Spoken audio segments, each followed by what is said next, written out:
Deborah earned a Ph.D. in the Psychological Foundations of Education with a focus on tests and measurement of the university at the University of Minnesota. She worked as a private consultant and specialist in gifted assessment, test interpretation, and guidance for the gifted for 30 years.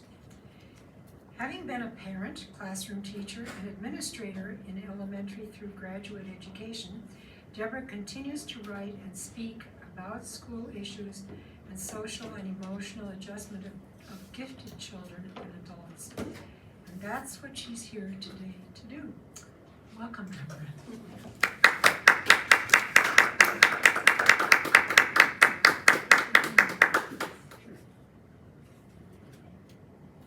All right. Well, I am not making new PowerPoints, and so I am going to. Do you like to walk around? Yeah, I'll walk. Okay, let me get the mic out for you. Yeah. We will ask you to use the mic, please. Thank you. It's such a nice small group and space that I forgot I would still like to use the mic. Okay, I have given more speeches that are workshops. And so I just wanted to meet your needs as far as questions. And I didn't give you any of these books. Okay, these are available, they're $10 each.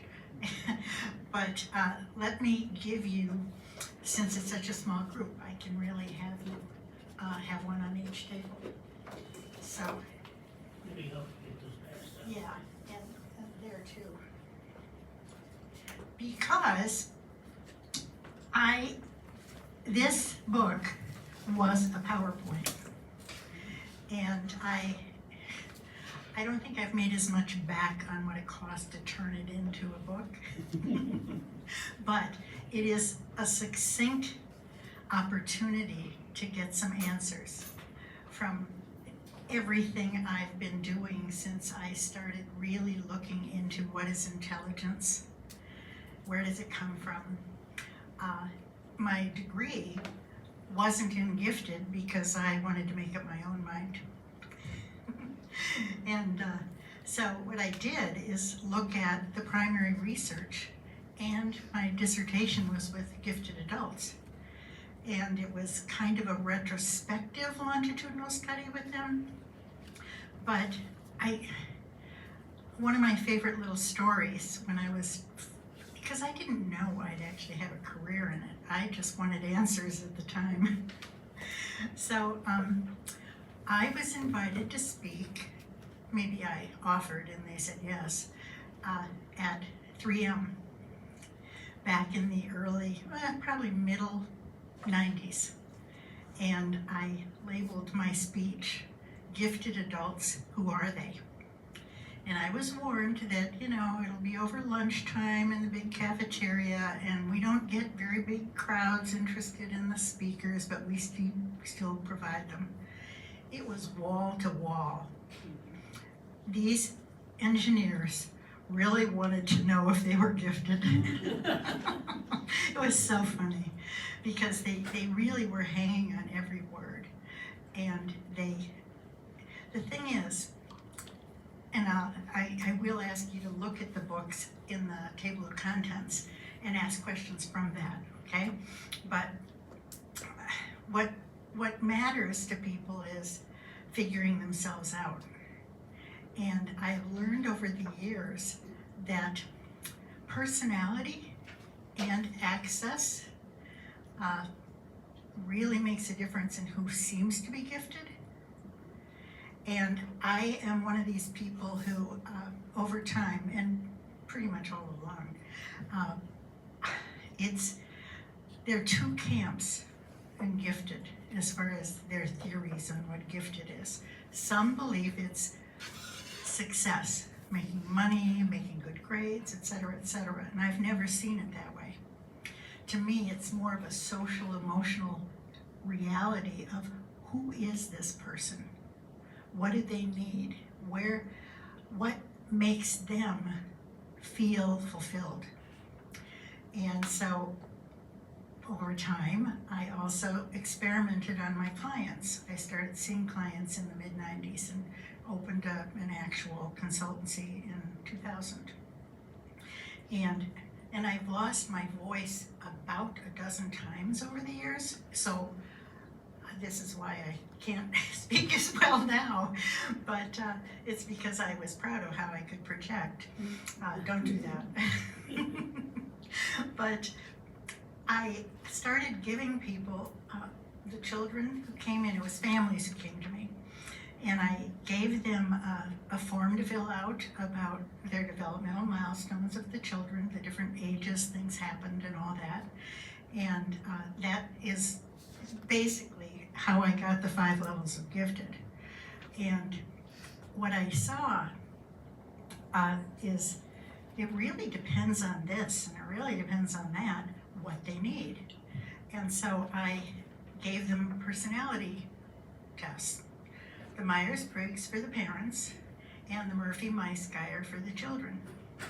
And then I slowly but surely learned you're gonna get real different results depending on their personalities.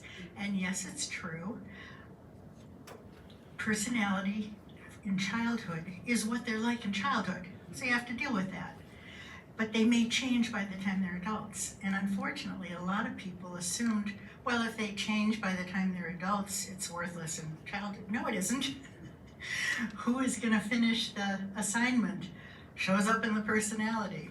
Who feels hurt when they get a bad grade even though they didn't turn in the assignment? They don't understand me.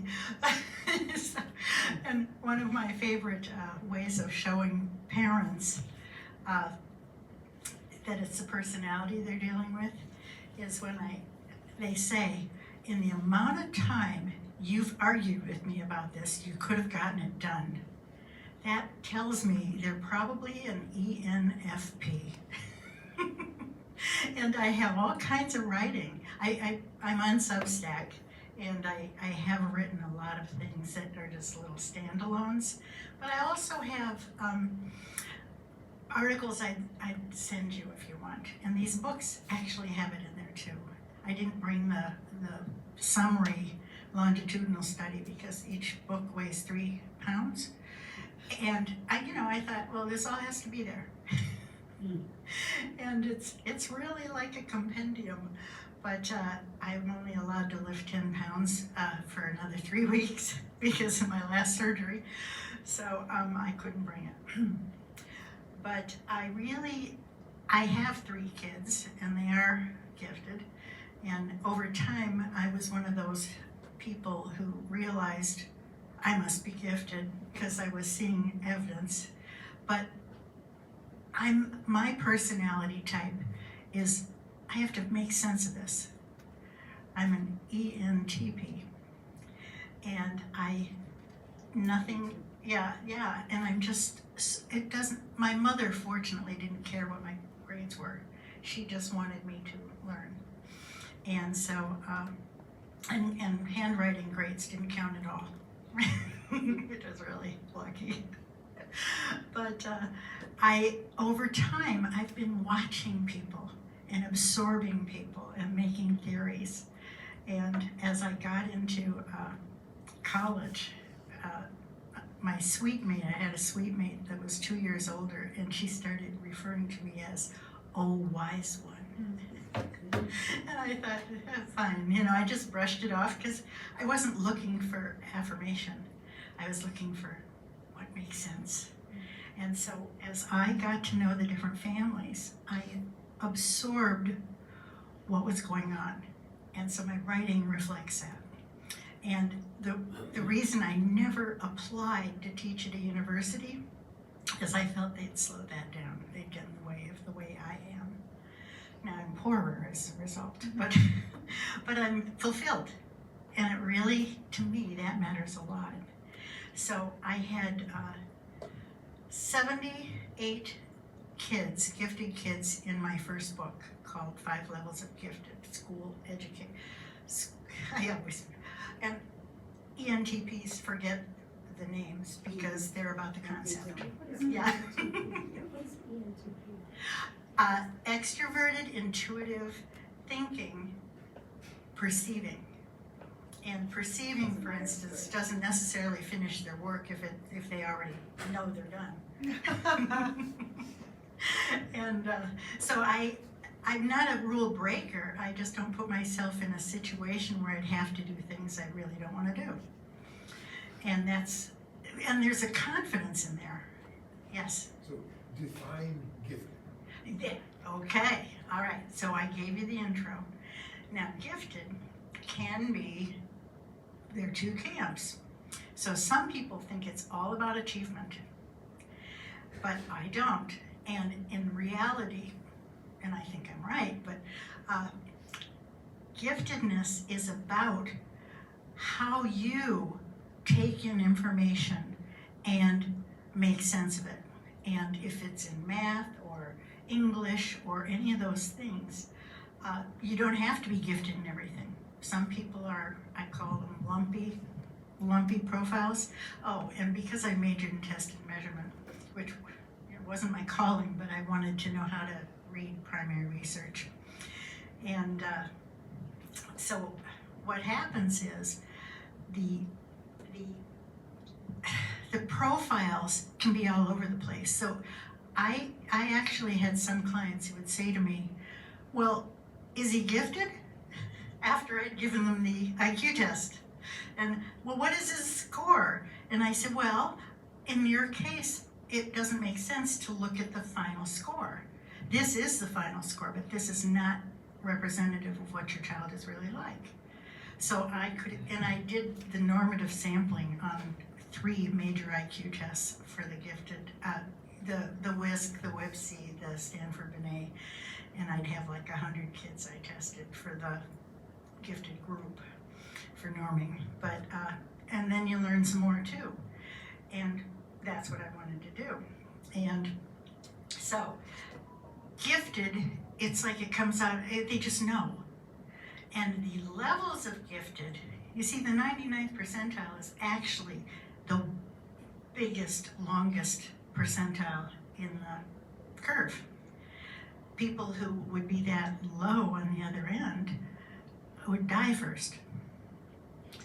So we have a range, and if you are looking at who's gifted, it can start sort of at about the 90th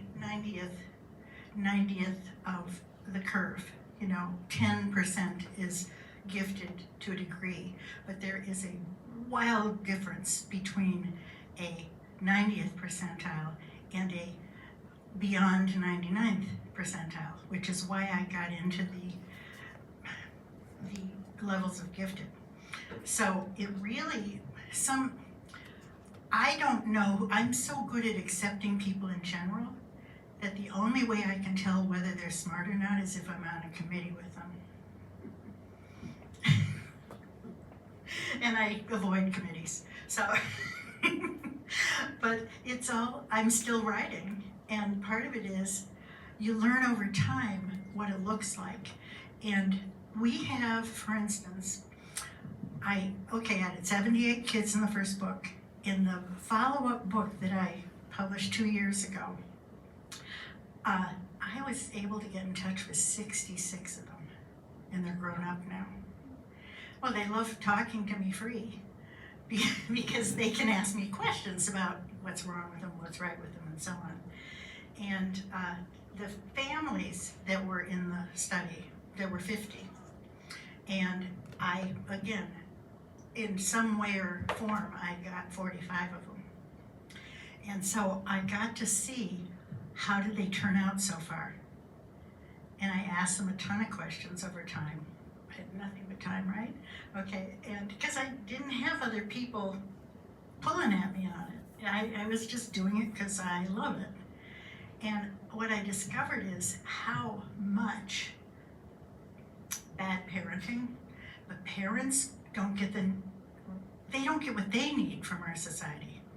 You don't get a manual. And I'm, needless to say, pretty upset about our politics going in a different direction because We need to support the parents to be parents. And having parents who still haven't gotten through their own social and emotional issues, you can ruin the kid. It's not the parent's fault, but it is what happens. And then, so we've got generational trauma, we've got what's called ACEs. ACEs, the Adverse Childhood Experiences, that's it. Yeah. Adverse childhood experiences. Trauma, racism, war, but even just having a spouse, parents who aren't parenting well. These can cause kids to not blossom, but they're still gifted in there. And I have met so many people, especially boys, who, when they were tested in school, just on the general tests, not the one-on-one tests, they raced somebody else to see how fast they could fill in the bubbles. So we're missing people by the way we test, because they aren't told why they're doing the tests. I loved the tests because they were more challenging and interesting than school. But my sons didn't all feel that way, and neither did my brothers. So also, boys often are more concerning to the parents. Well, we know he's smart, but he's just not doing well. And so I really got into gender differences and the continuum of gender, sexuality, etc. Yes. Would that be the average scenario why someone would have come to you to ask the question? Their Because boy. Your boy wasn't doing well? Mm-hmm. Well, he Not wasn't. Not that they were so far ahead. I mean, it wasn't like everybody.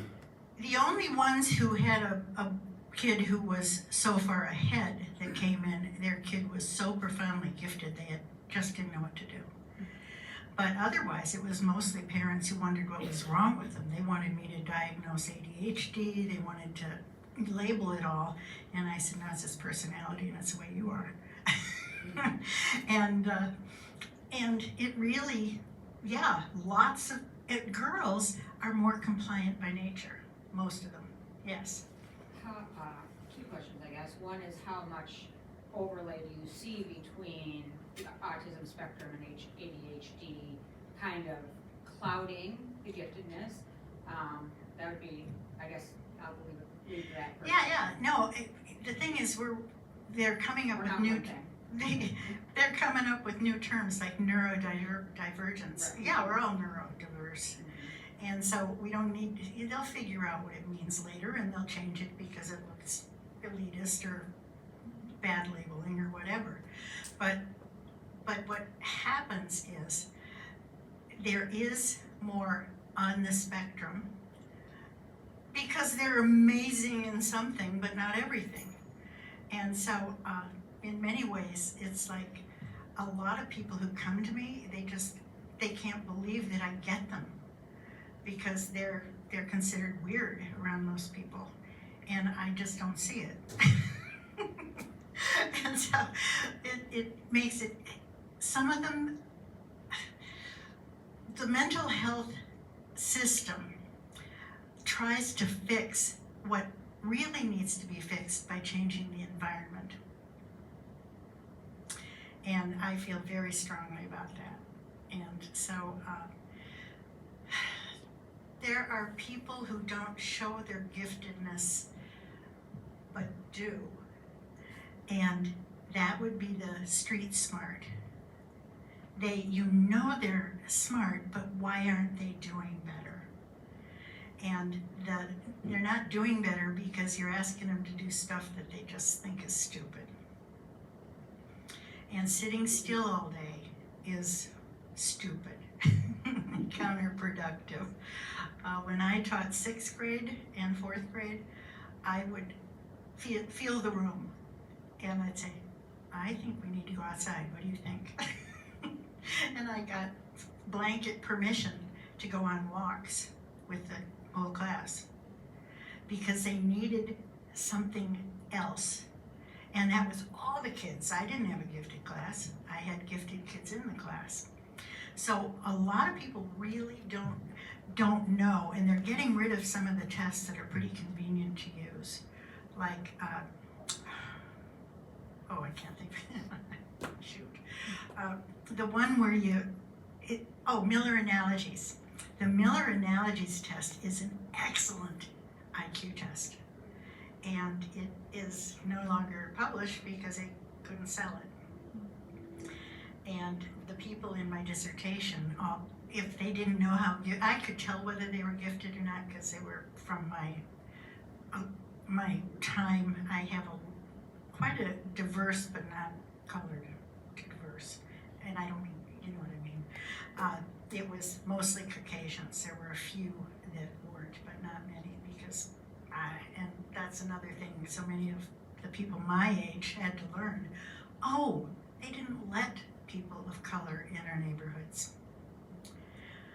I had no idea about a lot of that stuff, and now I'm revisiting blackness in this country and the trauma they go through and how it's affected their Charles Murray IQ scores. And I've argued with him, and I said, you get back to me after my book's out. Because I'm very strongly opinionated at this point because I've really, really studied it. So you have something else following up on that about how can you tell? No, if I had to ask you one question, being a professional that you are in the thing, if you could do one thing to change all of to help every kid be gifted, what would it be? There is a book called Smartest Kids in the World and How They Got to Be That Way.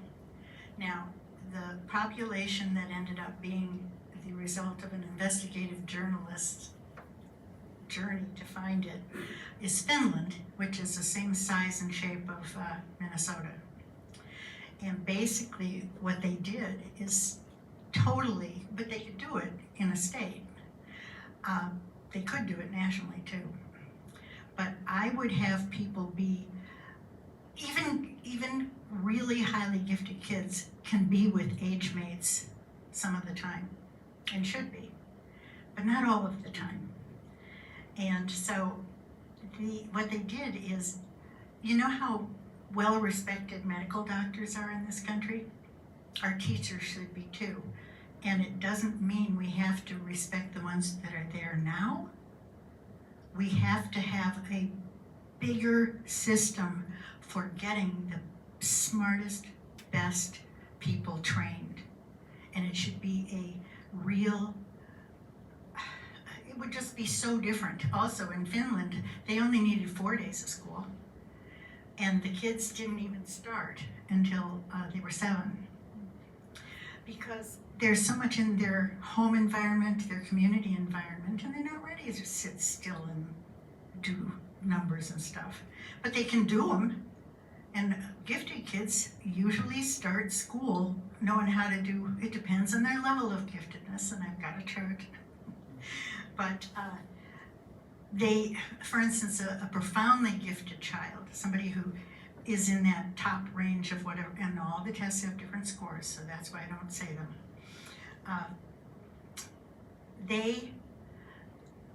The most high, who are in that range that is most high, they could finish all of elementary school in 1 year, or even half a year, instead of 6 years. Well, this causes a problem if you have grouping by age only, and I happen to have family members who are short, but they don't group us by that except for the photos. And so it's ridiculous. One of my kids, until he was like in 8th or 9th grade, this was him, this was some of the other kids in the class, but he was very, very gifted. And it was so frustrating because people could use that against him, that he was small. And it really is I would just like to see better teachers and definitely civics classes. And and give kids, you see, you have a smart teacher, you have someone who is able to be flexible with whoever he or she is assigned. And that is what makes a difference. I learned in my teaching to just move with the flow. I didn't ask for permission. It's easier to get forgiven later. And people loved what I did. And what I did is meet the needs of the kids in my room, no matter where they were on the IQ spectrum. It had to do with, can you read the directions yet? You don't give somebody an assignment where they really have to start a little further back. And one of the things that happened, sadly, is books started being sent. Now I hope you don't take this wrong, but back in the 70s when I was doing that, I could go into the storage rooms and find all kinds of other textbooks at different levels and bring them into my room. So they fit the kid. And then I taught them how to use the library and do further research and so on. But our used books are sent to Africa. We don't have storage rooms with books in them anymore. And so we don't have the tools to give that diversity of the way people learn. It's too rigid. And you will find good teachers. There are good teachers. But, when Women's Lib started, smarter women, many of them decided, oh, I can make more money doing this, and I can do more that fulfills me. And the average IQ of teachers went down after that. 2 minutes. Yeah, okay. Any other ideas that you want to poke around at?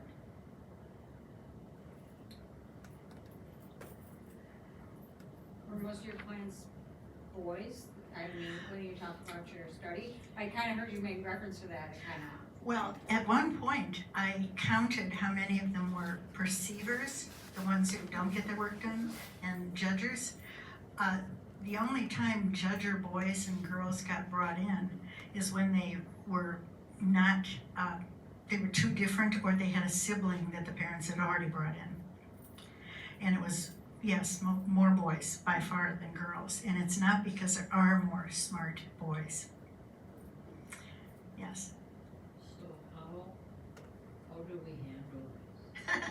Because like in North Dakota, they're banning books, I know. which is just so bad. Well, we But I can, don't know how you can handle news, don't listen to news probably nowadays. yeah. And what can we do to change? Well, what we can do is start having, you've heard run for something? Get your younger people to run for something? No, not us old people. Yes? And I believe it was Goodlad that said we should be treating our education more like the one-room schoolhouse. Yes, that's a much preferred. Yeah. Yeah. Because there you gifted third grader is helping a 5th grader who can't read. Yeah. And nobody thinks anything about it. The 5th grader. Well, a lot of people complain about it, but I was one of those kids who helped the others, and I loved it. I learned a lot from it. Yeah, and that cements their own learning. Yeah, it does. Yeah. It does. Being able to teach something means you really do know. Yeah, yeah. Is that not allowed? Well, a lot of people thought that was not, the child should be getting good gifted education. Well, it isn't about gifted education, it's about what are you ready for. And some kinds of identity too. My kids being pulled out to go to gifted, you know. They don't care. Nobody notices. But sometimes boys, they feel they're gonna be picked on, and I've given boys permission in the past to, you don't have to come, we're not doing anything you aren't gonna learn on your own. You guys, give her a round